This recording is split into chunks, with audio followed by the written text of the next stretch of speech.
Hi friends, ഷിങ്കാൻമിയുടെ പുതിയ വീഡിയോയിലേക്ക് എല്ലാവർക്കും സ്വാഗതം. ഇന്നൊരു നാടൻ വിഭവമായിട്ടാണ് കേട്ടോ വന്നിട്ടുള്ളത്. നമ്മുടെ നാടൻ കപ്പയും നല്ല നെയ്യുള്ള ചാള, ചിലർ മത്തി എന്നാണിക്കും പറയുക. അപ്പോൾ ഈ ചാള ഉപയോഗിച്ചിട്ട് ഒരുമിച്ച് തയ്യാറാക്കുന്ന കപ്പയും മത്തിയാണ് ഇന്നത്തെ നമ്മുടെ വിഭവം. അപ്പോൾ നമ്മൾ സാധാരണ കപ്പ ബിരിയാണിയൊക്കെ തയ്യാറാക്കുന്ന അതേ രീതിയിൽ തന്നെയാണ് ഇത് തയ്യാറാക്കുന്നത്. പക്ഷെ ബീഫിന് പകരം നമ്മളിവിടെ ചാള ഉപയോഗിച്ചിട്ടാണ് ഇത് തയ്യാറാക്കിയെടുക്കുന്നത്. അപ്പം ഇതെങ്ങനെയാണ് തയ്യാറാക്കാൻ നമുക്ക് വീഡിയോയിലൂടെ കാണാം. അപ്പം ഇതിനായിട്ട് ഞാനിവിടെ ഒരു കപ്പയാണ് ട്ടോ എടുത്തിട്ടുള്ളത്. അപ്പം നമുക്ക് ഇതിനെ തൊലിയൊക്കെ കളഞ്ഞ് നല്ല ക്ലീൻ ആക്കി എടുക്കണം. അപ്പോൾ നമ്മുടെ കപ്പ നോക്കിയാൽ അറിയാം, നല്ല സൂപ്പർ ആയിട്ടുള്ള കപ്പയാണിത്. അപ്പോൾ നിങ്ങൾ കപ്പ വാങ്ങുമ്പോൾ നല്ല കപ്പ തന്നെ വാങ്ങാനായിട്ട് നോക്കണം. എങ്കിൽ മാത്രമാണ് നമ്മുടെ റെസിപ്പിക്ക് നല്ല ടേസ്റ്റ് ഉണ്ടാവുള്ളൂ. ഇനി നമുക്കിത് നല്ലവണ്ണം ഒന്ന് കഴുകി ക്ലീൻ ആക്കിയിട്ട് ഇതേ രീതിയിലൊന്ന് ഇതിനെ കട്ട് ചെയ്തെടുക്കണം. അപ്പോൾ ഇതേ സൈസിൽ നമുക്ക് എല്ലാതും ഒന്ന് കട്ട് ചെയ്തെടുക്കാം. ഇനി ഇത് നമ്മൾ കുറച്ച് വെള്ളം, ഉപ്പ്, മഞ്ഞൾപ്പൊടിയൊക്കെ ഇട്ടിട്ടാണ് ആദ്യം ഒന്ന് വേവിച്ചെടുത്തിട്ട് ഇതിനൊന്ന് ഊറ്റി കളയുന്നുണ്ട്. അപ്പോൾ ആദ്യത്തിനായിട്ട് നമുക്ക് ഇതിലേക്ക് ഇത്തിരി വെള്ളം ഒഴിച്ചു കൊടുക്കാം. പിന്നെ ആവശ്യത്തിന് ഉപ്പും പിന്നെ കുറച്ച് മഞ്ഞൾപ്പൊടി ഇട്ട് കൊടുക്കാം. അപ്പോൾ ഇത് നല്ലോണം ഒന്നും വെന്ത് വരണ്ട, ജസ്റ്റ് ഒന്ന് വെള്ളം ഒന്ന് ചൂടായി അതിനൊന്ന് എന്താ പറയുക, കട്ടൊന്ന് മാറ്റിയെടുക്കാൻ വേണ്ടിയിട്ടാണ് കേട്ടോ അങ്ങനെ ചെയ്യുന്നത്. അപ്പോൾ നമുക്ക് ഇതിനെ ആദ്യം ഒന്നിങ്ങനെ വേവിച്ച് മാറ്റി വയ്ക്കാം. ഇനി ഇതിലേക്ക് നമുക്ക് ആവശ്യത്തിന് ചെറുള്ളി പിന്നെ 2 അല്ലി വെളുത്തുള്ളി ആഡ് ചെയ്ത് കൊടുക്കുന്നുണ്ട്. അപ്പോൾ ഇതൊന്ന് ചതച്ചെടുക്കണം. ഇതിലേക്ക് ഒരു കഷ്ണം ഇഞ്ചിയും കൂടി ആഡ് ചെയ്ത് കൊടുക്കാം. ഇനി ഇതിലേക്ക് ആവശ്യമായിട്ടുള്ള ചാള നമുക്ക് കട്ട് ചെയ്തെടുക്കണം. അപ്പോൾ ഇതേ സൈസിലാണ് കേട്ടോ ഞാൻ ചാള കട്ട് ചെയ്തെടുക്കുന്നത്. അത് നമുക്ക് എല്ലാ ചാളയും ഇതേപോലെ ഒന്ന് കട്ട് ചെയ്തേക്കാം. അപ്പോൾ അങ്ങനെ നമ്മുടെ ചാളയൊക്കെ ഇവിടെ നല്ല രീതിയിലൊക്കെ കട്ട് ചെയ്ത് തന്നിട്ടുണ്ട്. ഇനി വെള്ളമൊക്കെ ഊറ്റി കളഞ്ഞ ഈ കപ്പയിലേക്ക് ചെറുള്ളി, വെളുത്തുള്ളി, ഇഞ്ചി ചതച്ചത്, പിന്നെ ഒരു ചെറിയ കഷ്ണം പച്ചമുളകാണ് കേട്ടോ ആഡ് ചെയ്ത് കൊടുത്തിട്ടുള്ളത്. പിന്നെ ഒരല്ലി കുടംപുളി, ഇതൊരു ചെറിയ കഷ്ണം തന്നെ ആഡ് ചെയ്താൽ മതി. ഇതും കൂടി നമുക്ക് ഇട്ട് കൊടുക്കാം. അതിനുശേഷം ഇതിലേക്ക് അരിഞ്ഞു വെച്ചിരിക്കുന്ന നമ്മുടെ നേരത്തെ ക്ലീൻ ആക്കി വെച്ചിരിക്കുന്ന മത്തി ഉണ്ടല്ലോ, അതും കൂടി ഒന്ന് നമ്മൾ ഇതിലേക്ക് ആഡ് ചെയ്ത് കൊടുക്കുന്നുണ്ട്. ഇനി ഇതിലേക്ക് ഒരു മെയിനായിട്ട് നമ്മൾ കുറച്ച് കറിവേപ്പിലയും കൂടി ഇട്ട് കൊടുക്കണം. കാരണം എന്താണെന്ന് വെച്ചിട്ടുണ്ടെങ്കിൽ ഇത് എല്ലാം കൂടി ഒരുമിച്ചാണ് വേവിച്ചെടുക്കുന്നത്. അപ്പോൾ ആ കറിവേപ്പിലയുടെ ആ സ്മെല്ലും കൂടി ആകുമ്പോൾ നമ്മുടെ ഈ മത്തിയും കപ്പയ്ക്കൊക്കെ നല്ലൊരു ടേസ്റ്റ് കൂടും. ഇതിലേക്ക് ആവശ്യത്തിനുള്ള മഞ്ഞൾപ്പൊടി പിന്നെ മുളക് പൊടി, അതിനുശേഷം അല്പം ഉപ്പും കൂടി നമ്മൾ ഇതിലേക്ക് ആഡ് ചെയ്ത് കൊടുക്കുന്നുണ്ട്. പിന്നെ ഉപ്പ് നമുക്ക് വേണമെങ്കിൽ ഇനി ആവശ്യത്തിന് ഇട്ട് കൊടുക്കാം. ആവശ്യത്തിന് വെള്ളം കൂടി ഒഴിച്ചു കൊടുത്തിട്ട് ഇതിനെ നമുക്ക് അടച്ചു വെച്ചൊന്ന് വേവിച്ചെടുക്കണം. അങ്ങനെ ഇതൊരു 3 വിസിൽ മതി ഇത് വെന്ത് വരാനായിട്ട്. പിന്നെ ഓൾറെഡി നമ്മൾ കപ്പ ജസ്റ്റ് ഒന്ന് കുക്ക് ചെയ്തെടുത്തിട്ടുണ്ടെന്നല്ല പറയാം.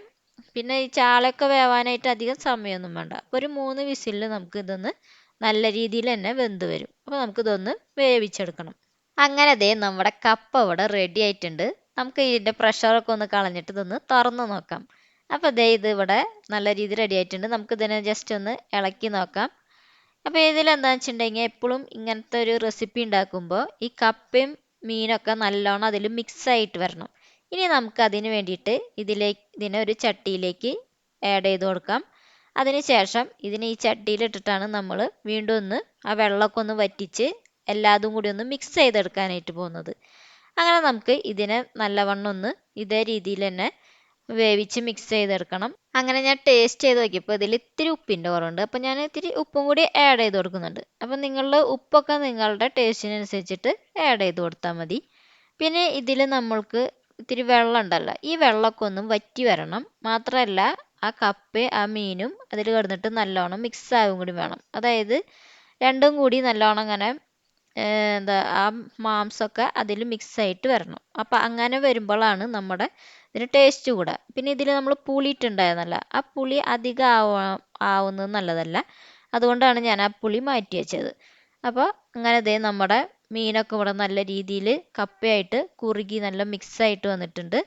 ഇനി ഇങ്ങനെ കുറുകി റെഡിയായി വന്നു കഴിഞ്ഞാൽ ഇതിലേക്ക് നമ്മൾ ലാസ്റ്റായിട്ട് കുറച്ച് കറിവേപ്പിലയാണ് ഇട്ട് കൊടുക്കുന്നത്. അപ്പോൾ നമുക്ക് ഇതിലേക്ക് കുറച്ച് കറിവേപ്പില ആഡ് ചെയ്തതിന് ശേഷം നമ്മുടെ പച്ച വെളിച്ചെണ്ണ ഉണ്ടല്ലോ, ഈ പച്ച വെളിച്ചെണ്ണ ഇത്രയും കൂടിയും ഈ പച്ച വെളിച്ചെണ്ണ ഇതിലേക്ക് ഒഴിച്ചു കൊടുക്കുക. ഇതിന് ശേഷം ഇതിനെ ജസ്റ്റ് ഒന്ന് മിക്സ് ചെയ്തിട്ട് നമ്മൾ ഇതിനെ അടച്ച് വെച്ചിട്ട് ഒരു 10 മിനിറ്റ് ഇതിനെ ഒന്ന് അടച്ചു വെക്കാനാണ് പോകുന്നത്. അങ്ങനെ 10 മിനിറ്റ് അടച്ചു വെച്ചതിന് ശേഷമാണ് നമ്മളിത് യൂസ് ചെയ്യാനായിട്ട് പോകുന്നത്. അപ്പോൾ നമുക്ക് ഇതിനെ അടച്ചു വെച്ചിട്ട് കുറച്ച് നേരം ഇതൊന്ന് റെസ്റ്റ് ചെയ്യാനായിട്ട് വയ്ക്കാം. അപ്പോൾ ദേ ഇത്രയുള്ള നമ്മുടെ കപ്പയും മത്തി ഇവിടെ റെഡി ആയിട്ടുണ്ട്. വളരെ ടേസ്റ്റി ആയിട്ടുള്ള ഒരു റെസിപ്പിയാണിത്. പിന്നെ ഇത് കഴിക്കുമ്പോൾ കുറച്ചൊന്ന് ശ്രദ്ധിക്കണം. കാരണം നമുക്കറിയാം മത്തിയിൽ അത്യാവശ്യം മുള്ളുള്ളത് കൊണ്ട് ആ മുള്ളൊന്ന് കടിക്കുമ്പോൾ ഒരു ശ്രദ്ധ നമ്മൾ കൊടുക്കണം. അത് മാത്രമുള്ള ഇതിൻ്റെ ഇത്. പക്ഷെ വളരെ ടേസ്റ്റി ആയിട്ടുള്ള ഒരു റെസിപ്പിയാണിത്. നല്ലൊരു നാടൻ വിഭവമാണ്. പിന്നെ നമ്മൾ സാധാരണ കപ്പയും ബീഫൊക്കെ എല്ലാവരും കഴിക്കുന്നതാണ്. അപ്പോൾ അതിൽ നിന്നൊക്കെ ഒരു വ്യത്യസ്തമായിട്ട് ഇതേപോലെ ഒന്ന് നമ്മളൊന്ന് തയ്യാറാക്കി നോക്കാം. വളരെ ടേസ്റ്റി ആയിട്ട് എല്ലാവർക്കും ഇഷ്ടപ്പെടുന്ന ഒരു റെസിപ്പി തന്നെയായിരിക്കും ഇത്. പിന്നെ ഇതിൻ്റെ കൂടെ ഞാൻ കുറച്ച് സവാളയൊക്കെ ഇതിൻ്റെ മുകളിൽ ആഡ് ചെയ്ത് കൊടുക്കുന്നുണ്ട്. അപ്പോൾ നിങ്ങൾ ഇതേപോലെ ഒന്ന് ട്രൈ ചെയ്ത് നോക്കുക. നിങ്ങളുടെ അഭിപ്രായങ്ങളൊക്കെ അറിയിക്കുക. അപ്പോൾ നമുക്ക് ഇതേപോലെയുള്ള പുതിയ വീഡിയോകളായിട്ട് വീണ്ടും കാണാം. അപ്പോൾ എല്ലാവരും വീഡിയോ കണ്ടിട്ട് നിങ്ങൾക്ക് ഇഷ്ടപ്പെടുകയാണെങ്കിൽ ഒന്ന് ലൈക്ക് ചെയ്യാനും സബ്സ്ക്രൈബ് ചെയ്യാനും മറക്കരുത്. അപ്പോൾ നിങ്ങളുടെ സപ്പോർട്ട് ഞാൻ പ്രതീക്ഷിക്കുന്നു. അടുത്ത വീഡിയോ ആയിട്ട് നമുക്ക് വീണ്ടും കാണാം. Okay, by.